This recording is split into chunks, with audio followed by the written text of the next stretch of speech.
ನಾವು ಮತ್ತಾಯ 11:11 ಓದುವಾಗ ಕೂಡ ಅಲ್ಲಿ ವಾಕ್ಯ ಹೇಳುತ್ತದೆ, ಹಳೆ ಒಡಂಬಡಿಕೆಯಲ್ಲಿ ಈ ಕಾನ್ಸೆಪ್ಟ್ ಇರಲಿಲ್ಲ. ಹಳೆ ಒಡಂಬಡಿಕೆಯಲ್ಲಿ ಒಬ್ಬ ಮನುಷ್ಯನನ್ನು ದೇವರು ಆರಿಸಿ ಉನ್ನತಿಗೋಸ್ಕರ, ಸಭೆಯ ಕೆಲಸಕ್ಕೋಸ್ಕರವಾಗಿ ಆ ವರಗಳು ಪವಿತ್ರಾತ್ಮ ನಮಗೆ ಕೊಡುವನಾಗಿದ್ದಾನೆ. ಅಂದ್ರೆ ಪ್ರವಾದನೆ ಗಿಫ್ಟ್ ಏನಿದೆ ಅದು ಸಭೆಯ ಉನ್ನತಿಗೋಸ್ಕರವಾಗಿದೆ ಅಂತೇಳಿ ಹೊಸ ಒಡಂಬಡಿಕೆ ವರವನ್ನು ಕೊಟ್ಟಿದ್ದಾನೆ. ಪ್ರವಾದಿಸುವ ವರ ಅಂತ ಹೇಳಿದರೆ ದೇವರ ವಾಯ್ಸ್ ಆಗಿ ಈ ಲೋಕಕ್ಕೆ 1260 ದಿನಗಳು ತನಕ ಪ್ರವಾದಿಸುವಾಗಿ ಮಾಡುವೇನು ಅಂತೇಳಿ ದೇವರಲ್ಲಿ ಹೇಳಿದೆ. ಅದು ಸಭೆಯನ್ನು ಸೂಚಿಸುವಂತದ್ದಾಗಿದೆ.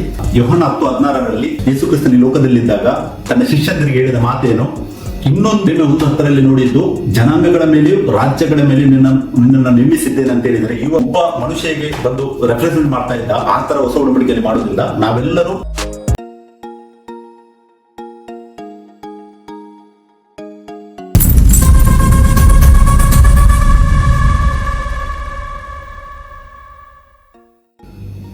Praise the lord, hallelujah. ಯೇಸು ಕ್ರಿಸ್ತನ ನಾಮದಲ್ಲಿ ನಾನು ನಿಮ್ಮೆಲ್ಲರನ್ನು ವಂದಿಸುವನಾಗಿದ್ದೇನೆ. ಯೇಸು ಕ್ರಿಸ್ತನೇ ಸತ್ಯದೇವರು, ನಿತ್ಯ ಜೀವ. 1 ಯೋಹಾನ 5ನೇ 20ನೇ ವಾಕ್ಯ ಮತ್ತು ರೋಮನ್ಸ್ 9:5 ಕೂಡ ನಾವು ಓದುವಾಗ ವಾಕ್ಯ ಹೇಳುತ್ತದೆ, ಕ್ರಿಸ್ತನು ನಿರಂತರ ಸ್ತುತಿ ಹೊಂದತಕ್ಕ ದೇವರು, ಆಮೇನ್ ಅಂತೇಳಿ ವಾಕ್ಯ ಹೇಳುತ್ತದೆ. ಸೊ ಇವತ್ತು ನಾವು ಇನ್ನೊಂದು ವಿಷಯ ಭಾಗದೊಂದಿಗೆ ವಾಕ್ಯದಿಂದ ಧ್ಯಾನಿಸುವ, ಹೊಸ ಒಡಂಬಡಿಕೆಯಲ್ಲಿ ಪ್ರವಾದಿ ಎಂದು ಬೈಬಲ್ ಯಾರನ್ನು ಸೂಚಿಸುವಂಥದ್ದಾಗಿದೆ. ನಾವು ನೋಡ್ಬೋದು, ಇವಾಗ ತುಂಬಾ ಜನರು ಸಭೆಯಲ್ಲಿ ತಮಗೆ ತಾವು ಟೈಟ್ಲಿಂಗ್ ಮಾಡಿ ನಾನು ಪ್ರವಾದಿ ಎಂದು ತಮ್ಮನ್ನು ತಾವು ಘೋಷಿಸುವುದನ್ನು ನಾವು ನೋಡ್ಲಿಕ್ಕೆ ಸಿಗ್ತದೆ. ಸೊ ಕೆಲವರು ಪ್ರವಾದನೆ ವರ ಇದ್ದವರು ತಮ್ಮನ್ನು ತಾವು ಘೋಷಿಸ್ತಾರೆ ತಾನು ಪ್ರವಾದಿ ಅಂತೇಳಿ, ಕೆಲವರು ಆ ವರ ಇಲ್ಲದೆ ಕೂಡ ತಮ್ಮನ್ನು ಘೋಷಿಸ್ತಾರೆ ತಾವು ಪ್ರವಾದಿ ಅಂತೇಳಿ. ಸೊ ಹಾಗಿದ್ರೆ ಒಬ್ಬ ಇಂಡಿವಿಜುವಲ್ ಪರ್ಸನ್ ಹೊಸ ಒಡಂಬಡಿಕೆಯಲ್ಲಿ ಪ್ರವಾದಿ ಎಂದು ಎಣಿಸಲ್ಪಡುತ್ತಾನಾ ಎಂಬುದನ್ನು ವಾಕ್ಯ ಭಾಗದಿಂದ ಧ್ಯಾನಿಸಬೇಕು. ಅದಕ್ಕಿಂತ ಮುಂಚೆ ನಾವು ಧ್ಯಾನಿಸಬೇಕು ವಾಕ್ಯದಲ್ಲಿ ಓಲ್ಡ್ ಟೆಸ್ಟ್ಮೆಂಟ್ ಬೇಸ್ ಅನ್ನು ತೆಗೆದುಕೊಂಡು ವಾಕ್ಯವು ಪ್ರವಾದಿ ಎಂದು ಯಾರನ್ನು ಸೂಚಿಸುವಂಥದ್ದಾಗಿದೆ, ದೇವರು ಯಾರನ್ನು ಪ್ರವಾದಿ ಎಂದು ಉಲ್ಲೇಖಿಸಿದ್ದನೆಂದು ನಾವು ಧ್ಯಾನಿಸಿದರೆ, ಹಳೆ ಒಡಂಬಡಿಕೆಯಲ್ಲಿ ಒಬ್ಬ ಇಂಡಿವಿಜುವಲ್ ಪರ್ಸನ್ ಅನ್ನು ದೇವರು ಆರಿಸಿ ಆತನನ್ನು ಪ್ರವಾದಿಯಾಗಿ ನೇಮಿಸಿ ತನ್ನ ಕಾರ್ಯವನ್ನು ಮಾಡುವುದನ್ನು ನಮಗೆ ಓದಲಿಕ್ಕೆ ಸಿಗ್ತದೆ. ಅಂದರೆ ಪ್ರವಾದಿ ಅಂತ ಹೇಳಿದರೆ ವಾಯ್ಸ್ ಆಫ್ ಗಾಡ್ ಅಂತೇಳಿ ಇಂಗ್ಲಿಷಲ್ಲಿ ಹೇಳ್ಬೋದು. ಅಂದರೆ ದೇವರನ್ನು 100% ಆಗಿ ಈ ಲೋಕದಲ್ಲಿ ರೆಪ್ರೆಸೆಂಟ್ ಮಾಡುವಾತನೇ ಪ್ರವಾದಿ ಅಂತೇಳಿ ನಮಗೆ ವಾಕ್ಯದಲ್ಲಿ ಅರ್ಥ ಆಗ್ತದೆ. ನಾವು ಇನ್ನೊಂದು ಕ್ವಶನ್ ಕೇಳುವುದಾದರೆ, ಪ್ರವಾದಿಗೆ ಓನ್ಲಿ ಪ್ರವಾದನೆ ಮಾಡುವಂಥದ್ದು ಒಂದೇ ಕೆಲಸವಾ ಅಂತೇಳಿ ನಾವು ವಾಕ್ಯದಲ್ಲಿ ಧ್ಯಾನಿಸುವುದಾದರೆ ಅಲ್ಲ. ಪ್ರವಾದಿಗೆ ತುಂಬಾ ಕಾರ್ಯ ಉಂಟು. ಅಂದರೆ 100% ಆ ಪ್ರವಾದಿಯು ದೇವರನ್ನು ಈ ಲೋಕದಲ್ಲಿ ಪ್ರೆಸೆಂಟ್ ಮಾಡಬೇಕು, ದೇವರ ವಾಯ್ಸ್ ಆಫ್ ಗಾಡ್ ಆಗಿರಬೇಕು, ದೇವರ ಕಾರ್ಯಗಳನ್ನು ಪ್ರಕಟಿಸಬೇಕು, ಮತ್ತೆ ಜನರಿಗೆ ಎಲ್ಲ ಕಾರ್ಯಗಳನ್ನು ಆತನು ಮಾಡಬೇಕು ಈ ಲೋಕದಲ್ಲಿ ಅಂತೇಳಿ ಸ್ಪಷ್ಟ ಉಂಟು. ಸೊ ಹಳೆ ಒಡಂಬಡಿಕೆಯಲ್ಲಿ ದೇವರು ಒಬ್ಬ ಮನುಷ್ಯನನ್ನು ಪ್ರವಾದಿಯನ್ನಾಗಿ ಆರಿಸ್ತಾ ಇದ್ದಾನೆ. ನಾವು ಯೆರೆಮೀಯ 1:10 ಓದುವುದಾದರೆ ವಾಕ್ಯ ಹೇಳುತ್ತದೆ, ಕಿತ್ತು ಹಾಕುವುದು, ಕೆಡವುವುದು, ನಾಶ ಮಾಡುವುದು, ಹಾಳು ಮಾಡುವುದು, ಕಟ್ಟುವುದು, ನೆಡುವುದು, ಈ ಕಾರ್ಯಗಳನ್ನು ಮಾಡುವುದಕ್ಕೋಸ್ಕರವಾಗಿಯೂ ಜನಾಂಗಗಳ ಮೇಲೆ ರಾಜ್ಯಗಳ ಮೇಲೆ ನಿನ್ನನ್ನು ನೇಮಿಸಿದ್ದೇನೆ ಅಂತೇಳಿ ದೇವರು ಅಲ್ಲಿ ಯೆರೆಮೀಯನಿಗೆ ಹೇಳುವುದನ್ನು ನಮಗೆ ವಾಕ್ಯದಲ್ಲಿ ಓದಲಿಕ್ಕೆ ಸಿಗ್ತದೆ. ಸೊ ಹಾಗಿದ್ರೆ ಆ ವಾಕ್ಯದ ಆಧಾರದಿಂದ ಯೆರೆಮೀಯನು ಪ್ರವಾದಿ ಅಂತೇಳಿ ನಮಗೆ ಸ್ಪಷ್ಟವಾಗಿ ಗೊತ್ತುಂಟು. ಸೊ ಅಲ್ಲಿ ನಾವು ಧ್ಯಾನಿಸುವುದು ಏನಂತ ಹೇಳಿದ್ರೆ, ಆ ಪ್ರವಾದಿಗೆ ಒಂದೇ ಕೆಲಸ ಇರಲಿಲ್ಲ. ಆತನು ಓನ್ಲಿ ಪ್ರವಾದಿಸುವ ಕೆಲಸ ಮಾತ್ರ ಅಲ್ಲ, ಆತನಿಗೆ ಕಿತ್ತು ಹಾಕುವುದು, ಕೆಡವುವುದು, ನಾಶ ಮಾಡುವುದು, ಹಾಳು ಮಾಡುವುದು, ಕಟ್ಟುವುದು, ನೆಡುವುದು 6 ಕಾರ್ಯಗಳನ್ನಲ್ಲಿ ದೇವರು ಸೂಚಿಸಿದ್ದಾರೆ ಆ ವಾಕ್ಯದಲ್ಲಿ. ಅದು ಕೂಡ ಯಾರ ಮೇಲೆ ಅಂತೆ, ಜನಾಂಗಗಳ ಮೇಲೆ ಮತ್ತು ರಾಜ್ಯಗಳ ಮೇಲೆ ಅಂತೇಳಿ ವಾಕ್ಯ ಸ್ಪಷ್ಟವಾಗಿ ಉಲ್ಲೇಖ ಮಾಡ್ತದೆ. ಸೊ ಹಾಗಿದ್ರೆ ಪ್ರವಾದಿ ಎನ್ನುವಂತವನು ಯಾರು ಇದ್ದಾನೆ, ಆತನದ್ದು ಒಂದು ಕಾರ್ಯ ಅಲ್ಲ, ತುಂಬಾ ಕಾರ್ಯಗಳಿದೆ ಅಂತೇಳಿ ಆ ವಾಕ್ಯದ ನಮಗೆ ಸ್ಪಷ್ಟ ಆಗ್ತದೆ. ನಾವು ಇನ್ನೊಂದು ಎಕ್ಸಾಂಪಲ್ ಸಮುವೇಲನನ್ನು ತೆಗೆದುಕೊಳ್ಳುವುದಾದರೆ, ಸಮುವೇಲನನ್ನು ಕೂಡ ದೇವರು ಪ್ರವಾದಿಯಾಗಿ ಈ ಲೋಕದಲ್ಲಿ ಆರಿಸಿದ್ದಾನೆ. ಅದೇ ಆತನು ಸೇಮ್ ಟೈಮ್ ಯಾಜಕನ ಸೇವೆ ಕೂಡ ಮಾಡ್ತಾ ಇದ್ದಾನೆ. ಆತನ ನಾವು ಬೈಬಲ್ ಓದುವಾಗ ನಮ್ಗೆ ಗೊತ್ತಾಗ್ತದೆ, ಆತನು ಇಸ್ರೇಲ್ಯರಿಗೆ ದೇವರಿಗೆ ಮನವಿಗಳನ್ನು ಮಾಡುವುದನ್ನು, ಅವರಿಗೋಸ್ಕರ ಪ್ರಾರ್ಥಿಸುವುದನ್ನು, ಅವರ ನ್ಯಾಯವನ್ನು ತೀರಿಸುವುದನ್ನು ನಮಗೆ ಅಲ್ಲಿ ಓದಲಿಕ್ಕೆ ಸಿಗ್ತದೆ. ಮತ್ತೆ ಆತನು ರಾಜರನ್ನು ಅಭಿಷೇಕಿಸಿದ್ದನ್ನು ಕೂಡ ನಮಗೆ ಓದಲಿಕ್ಕೆ ಸಿಗ್ತದೆ. ಸೌಲನ ಅಭಿಷೇಕವನ್ನು ನಾವು ನೋಡಬಹುದು, ದಾವಿದನ ಅಭಿಷೇಕವನ್ನು ಅಲ್ಲಿ ನಾವು ನೋಡಬಹುದು. ಮತ್ತೆ ಸೌಲನು ಯಾವಾಗ ತಪ್ಪು ಮಾಡ್ತಾನೆ ಆವಾಗ ಆತನು ಖಂಡಿಸುವುದು, ಆತನನ್ನು ತಿದ್ದಲಿಕ್ಕೆ ಆತನು ಟ್ರೈ ಮಾಡುವುದು, ಮತ್ತೆ ಆತನಿಗಾಗಿ ದೇವರ ಹತ್ರ ಆತನು ಬೇಡುವುದನ್ನು, ಎಲ್ಲ ಕಾರ್ಯಗಳನ್ನು ನಮಗೆ ನೋಡ್ಲಿಕ್ಕೆ ಸಿಗ್ತದೆ. ಅಂದ್ರೆ ಪ್ರವಾದಿ ಅಂತ ಹೇಳಿದ್ರೆ ಓನ್ಲಿ ಪ್ರೊಫೆಸಿ ಮಾಡುವ ಮಾತ್ರ ಪ್ರವಾದಿ ಅಲ್ಲ. ನಾವು ಆ ವಿಷಯವನ್ನು ಧ್ಯಾನಿಸಬೇಕು. ಮತ್ತೆ ಈ ಹಳೆ ಒಡಂಬಡಿಕೆಯಲ್ಲಿ ಒಬ್ಬ ಮನುಷ್ಯನನ್ನು ದೇವರು ಇಂಡಿವಿಜುವಲ್ ಪರ್ಸನ್ ಅನ್ನು ಏನು ಪ್ರವಾದಿಯಾಗಿ ಆರಿಸ್ತಾ ಇದ್ದಾನೋ, ಸೇಮ್ ಹೊಸ ಒಡಂಬಡಿಕೆಯಲ್ಲಿ ಅದೇ ಕಾನ್ಸೆಪ್ಟ್ ಇದೆಯಾ ಇಲ್ವಾ ಅಂತ ಕೇಳಿದರೆ ವಾಕ್ಯ ಭಾಗದಲ್ಲಿ ಹೇಳುವುದಾದ್ರೆ ಇಲ್ಲ. ಯಾಕಂತ ಹೇಳಿದರೆ ಲೂಕ 16:16 ವಾಕ್ಯ ಹೇಳುತ್ತದೆ, ಧರ್ಮಶಾಸ್ತ್ರವು ಪ್ರವಾದಿಗಳು ಯೆಹೋವನ ತನಕ ಮಾತ್ರ, ಅದರ ನಂತರ ದೇವರ ರಾಜ್ಯವು ಸಾರಲ್ಪಟ್ಟಿದೆ, ಮತ್ತೆ ಬಲಾತ್ಕಾರಿಗಳು ಅದನ್ನು ವಶಪಡಿಸಿಕೊಳ್ಳುವಂತೆ ವಾಕ್ಯ ಹೇಳುತ್ತದೆ. ಅಂದ್ರೆ ಯೋಹಾನನು, ಸ್ನಾನಿಕನಾದ ಯೋಹಾನನು ಯಾವಾಗ ಪ್ರಕಟವಾಗ್ತಾನೆ ಅಲ್ಲಿ ತನಕ ಮಾತ್ರ ಇಂಡಿವಿಜುವಲ್ ಪ್ರಾಫಿಟ್ ಅಂತೇಳಿ ದೇವರು ಸ್ಪಷ್ಟವಾಗಿ ವಾಕ್ಯ ಭಾಗದಿಂದ ನಮಗೆ ತೋರಿಸಿದ್ದಾರೆ ವಾಕ್ಯದಲ್ಲಿ. ಅದೆಲ್ಲ ದೇವರು ಮಾಡಿದ ಮೇಲೆ ಹೊಸ ಒಡಂಬಡಿಕೆಯಲ್ಲಿ ಒಬ್ಬ ಮನುಷ್ಯ ಇದ್ಬಿಟ್ಟು ಸಭೆಯ ಒಳಗಿನಿಂದ ನಾನು ಪ್ರವಾದಿ ಅಂತ ಹೇಳಿ ಘೋಷಿಸಿ ಆತನು ತನ್ನನ್ನು ತಾನು ಪ್ರಕಟಿಸಿದರೆ ಅದು ದೇವರ ವಾಕ್ಯವನ್ನು ಉಲ್ಲಂಘನೆ ಮಾಡಿದಾಗ ಆಗುತ್ತದೆ. ಮತ್ತೆ ದೇವರ ರಾಜ್ಯವನ್ನು ಬಲಾತ್ಕಾರದಿಂದ ಪ್ರವೇಶಿಸುವುದು ಅಂತ ಹೇಳಿದರೆ ಏನಂತ ಹೇಳಿದ್ರೆ ಎಲ್ಲರಿಗೂ ಇವಾಗ ಸ್ವಾರ್ಥ ಸಾರಲ್ಪಡುವುದು. ಯಾರೆಲ್ಲ ರಕ್ಷಣೆಯನ್ನು ಹೊಂದಲಿಕ್ಕೆ ಬಯಸ್ತಾರೋ ಅವರು ಸಭೆಯ ಒಳಗಡೆ ಅಂದ್ರೆ ದೇವರ ರಾಜ್ಯದಲ್ಲಿ ಎಂಟ್ರಿ ಆಗ್ಬಹುದು ಅಂತ ವಾಕ್ಯ ಸ್ಪಷ್ಟವಾಗಿ ತೋರಿಸ್ತದೆ. ಅಂದ್ರೆ ರಕ್ಷಣೆ ಎಂಬುವಂಥದ್ದು ಹೊಸ ಒಡಂಬಡಿಕೆಯಲ್ಲಿ ಇಂಡಿವಿಜುವಲ್ ಆಗಿದೆ. ಪ್ರತಿಯೊಬ್ಬ ಮನುಷ್ಯನಿಗೆ ಸತ್ಯವು ಸಾರಲ್ಪಡುವುದು, ಆತನಿಗೆ ಸತ್ಯ ಬೇಕಾ ಬೇಡವೋ ಅದು ಪರ್ಸನಲ್ ಅವರ ಡಿಸಿಷನ್ ಆಗಿದೆ. ಮತ್ತೆ ಆತನು ಅಂಗೀಕರಿಸಬೇಕು ಸತ್ಯವನ್ನು. ಹಳ ಒಡಂಬಡಿಕೆಯಲ್ಲಿ ಆತರ ಇರಲಿಲ್ಲ. ದೇವರು ಪ್ರವಾದಿಗಳನ್ನು ನೇಮಿಸ್ತಾ ಇದ್ದನು.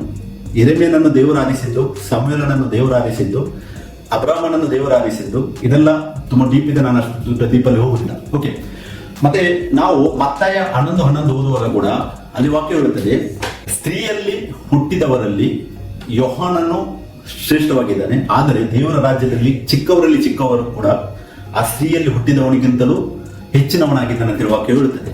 ಅಂದ್ರೆ ಏನಂತ ಹೇಳಿದ್ರೆ ಹಳೆ ಒಡಂಬಡಿಕೆ ಕಾನ್ಸೆಪ್ಟ್ ಏನಿದೆ ಅದು ಯೋಹಾನ ತನಕ ಫಿನಿಶ್ ಆಗ್ತದೆ ಅಂತ ಹೇಳಿ ದೇವರು ಅಲ್ಲಿ ಕೂಡ ಸ್ಪಷ್ಟವಾಗಿ ತೋರಿಸಿದ್ದಾನೆ. ಮತ್ತೆ ಮತ್ತಾಯ 12:41-42 ವಾಕ್ಯವನ್ನು ನಾವು ಓದುವಾಗ ಯೇಸು ಕ್ರಿಸ್ತನು ತನ್ನನ್ನು ಶ್ರೇಷ್ಠವಾದ ಪ್ರವಾದಿಯನ್ನಾಗಿ ಈ ಲೋಕದಲ್ಲಿ ಪ್ರಕಟಿಸುವುದನ್ನು ನಮಗೆ ನೋಡಲಿಕ್ಕೆ ಸಿಗ್ತದೆ. ಆತನಲ್ಲಿ ಯೋನನಿಗೆ ಎಕ್ಸಾಂಪಲ್ ಕೊಟ್ಟು ಹೇಳ್ತಾನೆ, ಯೋನಕ್ಕಿಂತಲೂ ಹೆಚ್ಚಿನ ಆತನು ಇಲ್ಲಿದ್ದಾನೆ ಅಂತೇಳಿ.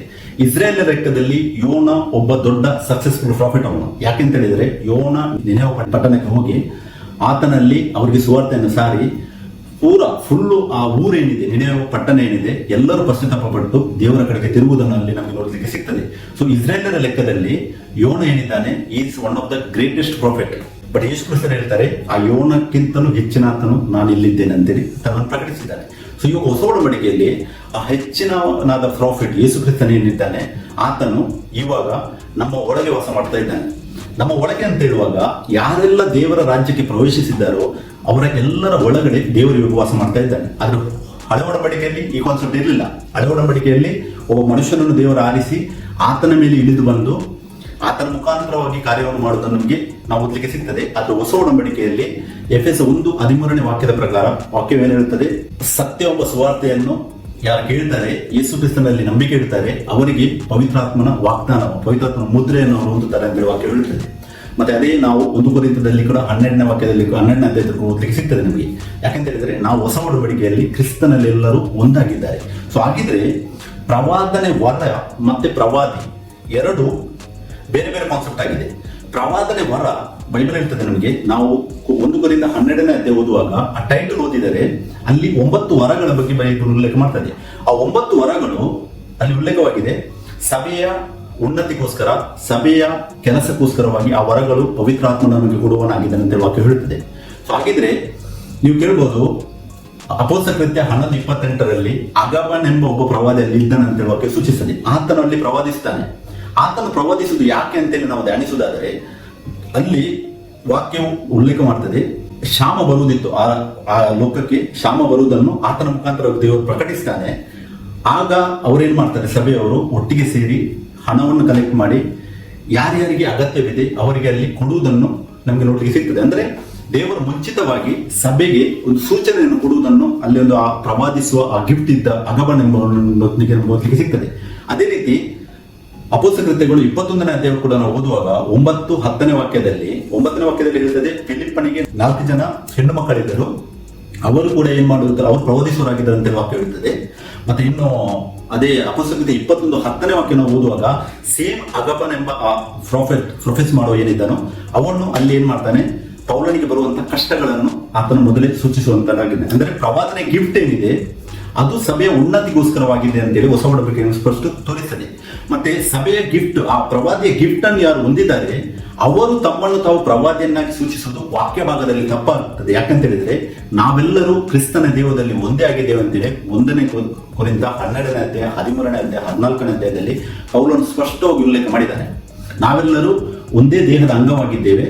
ಮತ್ತೆ ಹೇಗೆ ದೇಹಕ್ಕೆ ಬೇರೆ ಬೇರೆ ಅಂಗ ಇದೆ, ಅದೇ ರೀತಿ ದೇವರು ಬೇರೆ ಬೇರೆ ಗಿಫ್ಟ್ ಅನ್ನು ಒಬ್ಬೊಬ್ಬರಿಗೆ ಕೊಟ್ಟಿದ್ದಾನೆ ಅಂತೇಳಿ ವಾಕ್ಯ ಸ್ಪಷ್ಟವಾಗಿ ನಮಗೆ ಉಲ್ಲೇಖ ಆಗ್ತದೆ. ಸೊ ಹಾಗಿದ್ರೆ ಹೊಸ ಒಡಂಬಡಿಕೆಯಲ್ಲಿ ಒಬ್ಬ ಇಂಡಿವಿಜುವಲ್ ಪರ್ಸನ್ ಪ್ರೊಫೆಸಿ ಗಿಫ್ಟ್ ಹೊಂದಿದವನು ಮಾತ್ರ ತನ್ನನ್ನು ಪ್ರವಾದಿಯನ್ನಾಗಿ ಪ್ರಕಟಿಸಿದರೆ ವಾಕ್ಯದ ಉಲ್ಲಂಘನೆ ಮಾಡಿದಾಗೆ ಆಗ್ತದೆ ಪ್ರಿಯರೇ.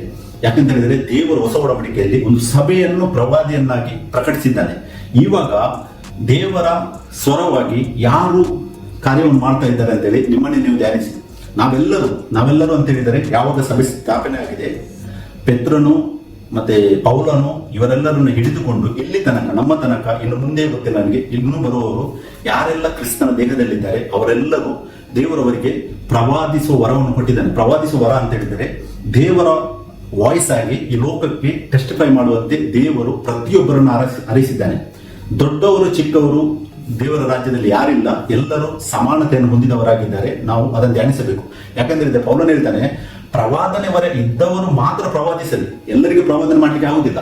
ಯಾರತ್ರ ಪ್ರವಾದನೆ ವರ ಸಿಕ್ಕಿದೆ ಅದು ಸಭೆಯ ಉನ್ನತಿಗೋಸ್ಕರ ಅಂತೇಳಿ 1 ಕೊರಿಂಥ 14:12 ವಾಕ್ಯದಲ್ಲಿ ಮತ್ತು 1 ಕೊರಿಂಥ 12:7-8 ವಾಕ್ಯದಲ್ಲಿ ಕೂಡ ನಮ್ಗೆ ಓದಲಿಕ್ಕೆ ಸಿಗ್ತದೆ. ಯಾಕಂತ ಹೇಳಿದ್ರೆ ಪ್ರವಾದಿಸುವ ವರ ಇದ್ದವನು ಮಾತ್ರ ಸಭೆಯ ಉನ್ನತಿಗೋಸ್ಕರ ಪ್ರವಾದಿಸಲಿ ಅಂತ ಹೇಳಿದ್ದಾರೆ. ಬಟ್ ಈ ಲೋಕಕ್ಕೆ ಆಸ್ ಎ ಪ್ರಾಫಿಟ್ ಆಗಿ ಓಲ್ಡ್ ಟೆಸ್ಟ್ಮೆಂಟ್ ಅಲ್ಲಿ ಇದ್ದ ತರ ಪ್ರಾಫಿಟ್ ಆಗಿ ಒಂದು ಸಭೆಯನ್ನು ದೇವರು ನೇಮಿಸಿದ್ದಾನೆ. ಇದು ಎಲ್ಲಿ ನಮಗೆ ಸಿಗ್ತದೆ ಅಂತ ಹೇಳಿದ್ರೆ, ನೀವು ಪ್ರಕಟಣೆ 11ನೇ ಅಧ್ಯಾಯ ಓದುವಾಗ ದೇವರಲ್ಲಿ 11:3 2 ಸಾಕ್ಷಿಗಳು 1260 ದಿನಗಳು ತನಕ ಪ್ರವಾದಿಸುವ ಹಾಗೆ ಮಾಡುವೇನು ಅಂತೇಳಿ ದೇವರಲ್ಲಿ ಹೇಳಿದ್ದಾರೆ.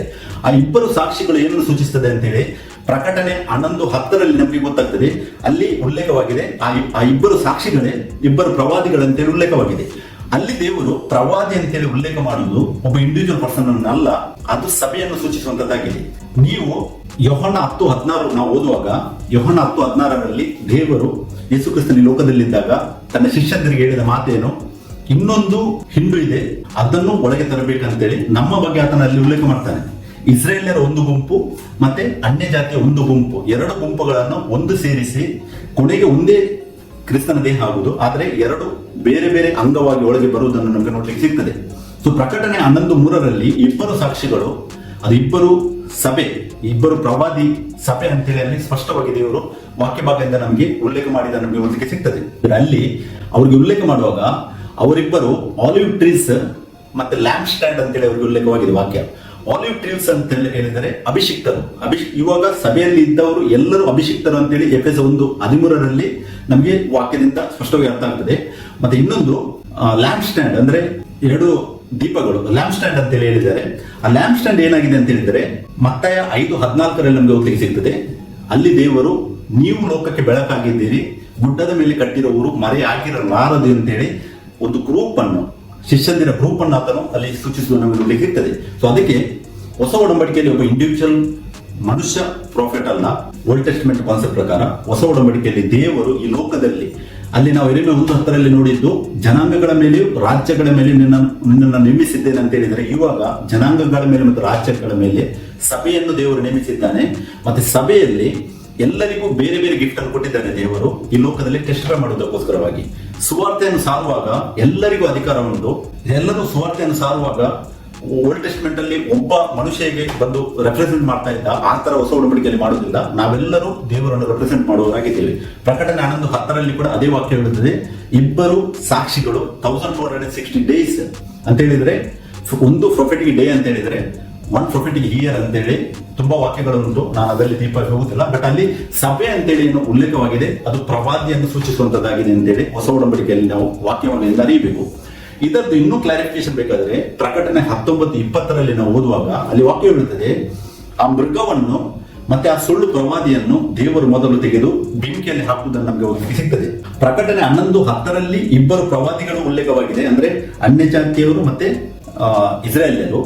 ಅದೇ ನಾವು ಪ್ರಕಟಣೆ 19:20 ಹೋಗುವಾಗ ಅಲ್ಲಿ ಸುಳ್ಳು ಪ್ರವಾದಿಯನ್ನಂತೇಳಿ ಏಕವಚನವನ್ನು ಸೂಚಿಸಲಾಗಿದೆ. ಸುಳ್ಳು ಪ್ರವಾದಿ ಅಂತ ಹೇಳುವಾಗ ಕ್ರಿಸ್ತನ ಸಭೆ ಇರುವುದು ಒಂದೇ, ನಾವು ಧ್ಯಾನಿಸಬೇಕು ವಾಕ್ಯದಲ್ಲಿ ಒಂದೇ ಸಭೆ ಇರುವುದು ಕ್ರಿಸ್ತನ ದೇಹ, ಅದಕ್ಕೆ ಯಾವುದೇ ಹೆಸರಿಲ್ಲ ಈ ಲೋಕದಲ್ಲಿ.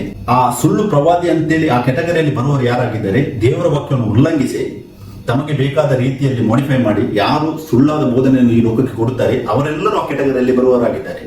ಅದು ಯೇಸು ಕ್ರಿಸ್ತನು ಡಿಸೈಡ್ ಮಾಡುವಾತನಾಗಿದ್ದಾನೆ ಆತನ ಬರುವಾಗ. ಯಾಕಂತ ಹೇಳಿದ್ರೆ ಜಡ್ಜ್ಮೆಂಟ್ ಆತನೇ ಕೊಡುವಾತನಾಗಿದ್ದಾನೆ. ಯೋಹಾನ 5:27 ವಾಕ್ಯ ಉಂಟು. ಮತ್ತೆ 25:31-41 ತನಕ ಓದುವಾಗ ಕೂಡ ಯೇಸು ಕ್ರಿಸ್ತನು ಜಡ್ಜ್ಮೆಂಟ್ ಕೊಡುವನಾಗಿದ್ದಾನೆ. ಮತ್ತೆ ಮತ್ತಾಯ 13:31 ನಾವು 43 ತನಕ ವಾಕ್ಯ ಓದುವಾಗ ಮೊದಲು ಆ ಸುಳ್ಳು ಪ್ರವಾದಿಯನ್ನು ತೆಗೆಯಲಾಗುವುದು, ಅಂದ್ರೆ ಹಣಜೆ ಅಂತೇಳಿ ಹೇಳಿದ್ದಾರೆ ಮತ್ತಾಯದಲ್ಲಿ. ಹಣಜೆಯನ್ನು ಮೊದಲು ತೆಗೆದು ಸುಟ್ಟು ಹಾಕ್ಲಿಕ್ಕೆ ಹಾಕುದು, ಮತ್ತೆ ಗೋಧಿಯನ್ನು ತನ್ನ ಕಣಜದಲ್ಲಿ ತುಂಬುವುದು ಅಂತ ಹೇಳಿ ವಾಕ್ಯ ಹೇಳಿದ್ದಾರೆ. ಸೊ ಗೋಧಿ ಏನಿದೆ, ಹಣಜೆ ಏನಿದೆ, ಅದು ಗೋಧಿ ಅಂತ ಹೇಳಿದ್ರೆ ಪ್ರವಾದಿ, ಹಣಜೆ ಅಂತ ಹೇಳಿದ್ರೆ ಸುಳ್ಳು ಪ್ರವಾದಿ ಅಂತೇಳಿ ವಾಕ್ಯವಲ್ಲಿ ನಮಗೆ ತೋರಿಸ್ತದೆ. ಯಾಕಂತ ಹೇಳಿದ್ರೆ ಅಲ್ಲಿ ಸಿಂಗ್ಯುಲರ್ ವರ್ಡ್ ಯೂಸ್ ಆಗಿದೆ. ಪ್ರವಾದಿ ಅಂತೇಳಿ ದೇವರು ಏನು ಉಲ್ಲೇಖ ಮಾಡಿದ್ದಾರೆ ಅಲ್ಲಿ, ಆ ಸುಳ್ಳು ಪ್ರವಾದಿಯನ್ನು ಬೆಂಕಿಯ ಕೆರೆಗೆ ಹಾಕಲ್ಪಡುವುದು ಅಂತೇಳಿ ವಾಕ್ಯ ಹೇಳುತ್ತದಲ್ಲ, ಅದು ಸಿಂಗ್ಯುಲರ್ ಆಗಿ ಉಲ್ಲೇಖವಾಗಿದೆ. ಅಂತ ಹೇಳಿದ್ರೆ ಸಭೆ ಅಂತೇಳಿ ಸೂಚಿಸ್ತದೆ. ಸಭೆ ಅಂತ ಹೇಳಿದ್ರೆ ಒಬ್ಬ ಪರ್ಸನ್ ಸಭೆ ಅಲ್ಲ, ಯೋಗ ಗ್ರೂಪ್ ಆಫ್ ಪೀಪಲ್. ನಾನು ಹೇಳಿದೆ 2000 ವರ್ಷಗಳಲ್ಲಿ ಎಷ್ಟು ಜನರು ಬಂದು ದೇವರು ಸೇವೆ ಮಾಡಿದ್ದಾರೆ, ಯಾವ ರೀತಿ ಸೇವೆ ಮಾಡಿದ್ದಾರೆ, ದೇವರೆಲ್ಲ ತನ್ನ ಬಲ್ಲತನಾಗಿದ್ದಾನೆ. ಆತನು ಜಡ್ಜ್ಮೆಂಟ್ ಮಾಡುವಾಗ ಅವರೆಲ್ಲರನ್ನು ತೆಗೆದು ಮೊದಲು ಬೆಂಕಿ ಕೊಂಡ ಕೆರೆಯಲ್ಲಿ ಹಾಕಲಾಗುವುದು ಅಂತೇಳಿ ವಾಕ್ಯ ಹೇಳುತ್ತದೆ. ಸೊ ಅದಕ್ಕೆ ಪ್ರೊಫೆಸಿ ಗಿಫ್ಟ್ ಏನಿದೆ, ನಾನು ಸ್ಪಷ್ಟವಾಗಿ ಶಾರ್ಟ್ ಆಗಿ ಎಕ್ಸ್ಪ್ಲೇನ್ ಮಾಡ್ತೇನೆ. ಪ್ರೊಫೆಸಿ ಗಿಫ್ಟ್ ಏನಿದೆ ಅದು ಸಭೆಯ ಉನ್ನತಿಗೋಸ್ಕರವಾಗಿ. ಈ ಓಲ್ಡ್ ಟೆಸ್ಟ್ಮೆಂಟ್ ಅಲ್ಲಿ ಇದ್ದ ಇಂಡಿವಿಜುವಲ್ ಪ್ರಾಫಿಟ್ ಆಗಿ ಯಾರು ರೆಪ್ರೆಸೆಂಟ್ ಮಾಡ್ತಾ ಇದ್ದರು ದೇವರನ್ನು, ಅದನ್ನು ಇವಾಗ as A group of people ಆಗಿ ಸಭೆ ಇವತ್ತು ರೆಪ್ರೆಸೆಂಟ್ ಮಾಡ್ತಾ ಇದೆ. ನಾವು ವಾಕ್ಯ ಭಾಗದಲ್ಲಿ ಅರಿಯಬೇಕು ಕ್ಲಿಯರ್ ಆಗಿ, ಒಬ್ಬ ಇಂಡಿವಿಜುವಲ್ ಪ್ರಾಫಿಟ್ ಹೊಸ ಒಡಂಬಡಿಕೆಯಲ್ಲಿ ಇಲ್ಲ. ಪ್ರವಾದಿಸುವಾತನು ಮಾತ್ರ ಪ್ರಾಫಿಟ್ ಅಲ್ಲ, ಒಬ್ಬ ಪ್ರಾಫಿಟ್ಗೆ ಇನ್ನೂ ತುಂಬಾ ಕೆಲಸಗಳು ಇವೆ ಅಂತ ಸ್ಪಷ್ಟ ಆಗ್ತದೆ. ಸೊ ಹಾಗಿದ್ರೆ ನಾವು ಒಬ್ಬರು ಎಲ್ಲಾ ಕೆಲಸವನ್ನು ಮಾಡ್ಲಿಕ್ಕೆ ಆಗುದಿಲ್ಲ. ದೇವರು ನಮ್ಮ ಒಳಗಿದ್ದು ಇವಾಗ 9 ಗಿಫ್ಟ್ ಅನ್ನು ಏನು ಕೊಟ್ಟಿದ್ದಾರೆ ದೇವರು, ಪ್ರತಿಯೊಬ್ಬರಿಗೆ ಯಾವ ಗಿಫ್ಟ್ ಇದೆ ಅದೇ ರೀತಿಯಾಗಿ ನಾವು ಆಪರೇಟ್ ಆಗಬೇಕು. ಬಟ್ ಆಸ್ ಎ ಗ್ರೂಪ್ ನಮ್ಗೆ ಬೈಬಲ್ ಉಲ್ಲೇಖ ಮಾಡ್ತಾ ಇದೆ ನಾವು ಪ್ರವಾದಿ ಅಂತೇಳಿ. ಸೊ ಅದಕ್ಕೆ ವಾಕ್ಯ ಭಾಗದಲ್ಲಿ ನೆಲೆಗೊಳ್ಳಿರಿ. ಇನ್ನೂ ಇದರದ್ದು ಡೀಟೇಲ್ ಅಲ್ಲಿ ಬೇಕಾದ್ರೆ ನೆಕ್ಸ್ಟ್ ನಾನು ಇನ್ನೊಂದು ಡೀಟೇಲ್ ಆಗಿ ವಿಡಿಯೋ ಮಾಡ್ತೇನೆ. ಟೈಮ್ ತುಂಬಾ ಹೋಗುತ್ತೆ, ಅದಕ್ಕೋಸ್ಕರವಾಗಿ ನಾನು ಈ ಮೆಸೇಜ್ ಅನ್ನು ಇಲ್ಲೇ ಎಂಡ್ ಮಾಡ್ತೇನೆ. ಸೊ ಧ್ಯಾನಿಸಿ, ಹೊಸ ಒಡಂಬಡಿಕೆಯಲ್ಲಿ ಸಭೆಯನ್ನು ಪ್ರವಾದಿಯನ್ನಾಗಿ ದೇವರು ಸೂಚಿಸಿದ್ದಾರೆ. ಇಂಡಿವಿಜುವಲ್ ಪರ್ಸನ್ ಪ್ರೊಫೆಸಿ ಗಿಫ್ಟ್ ಇದ್ದವ ಮಾತ್ರ ಪ್ರಾಫಿಟ್ ಅಲ್ಲ. ಯಾರು ಪ್ರೊಫೆಸಿ ಮಾಡ್ತಾರೆ ಅದು ಸಭೆಯ ಕೆಲಸಕ್ಕೋಸ್ಕರವಾಗಿ ಅಂತೇಳಿ 1 ಕೊರಿಂಥ 14:12 ವಾಕ್ಯವನ್ನು ಧ್ಯಾನಿಸಿದರೆ, ಮತ್ತೆ 1 ಕೊರಿಂಥ 12 ಅಧ್ಯಾಯವನ್ನು ನಾವು ಧ್ಯಾನಿಸಿದರೆ ಯಾಕೆ ಆ ಗಿಫ್ಟ್ ಕೊಡಲ್ಪಟ್ಟಿದೆ ಅಂತೇಳಿ, ಪ್ರವಾದನೆ ಗಿಫ್ಟ್ ಕೊಡಲ್ಪಟ್ಟಿದೆ ಅಂತೇಳಿ ಆತನ ಪೌಲನು ಸ್ಪಷ್ಟವಾಗಿ ಉಲ್ಲೇಖ ಮಾಡಿದ್ದಾನೆ ಅಲ್ಲಿ. ಸೊ ಅದಕ್ಕೆ ನಾನು ದೇವರಿಗೆ ಸ್ತೋತ್ರವನ್ನು ಸಲ್ಲಿಸ್ತೇನೆ. ಈ ಒಂದು ವಿಷಯವನ್ನು ವಾಕ್ಯ ಭಾಗದಿಂದ ಇಲ್ಲಿ ಶೇರ್ ಮಾಡುವಂತ ಕೃಪೆಯನ್ನು ಕೊಟ್ಟಿದ್ದಕ್ಕಾಗಿ ಮತ್ತು ಈ ವಾಕ್ಯದ ಗೂಢಾರ್ಥವನ್ನು ಪ್ರಕಟಿಸಿದ್ದಕ್ಕಾಗಿ ನಾನು ನಮ್ಮ ಕರ್ತನು ಒಡೆಯನು ರಕ್ಷಕನೂ ಆದ ಕರ್ತನಾದ ಯೇಸು ಕ್ರಿಸ್ತನಿಗೆ, ಏಕ ದೇವರಿಗೆ ಎಲ್ಲಾ ಘನಮಾನ ಸ್ತೋತ್ರವನ್ನು ಸಲ್ಲಿಸ್ತೇನೆ. Praise the Lord. Thank you.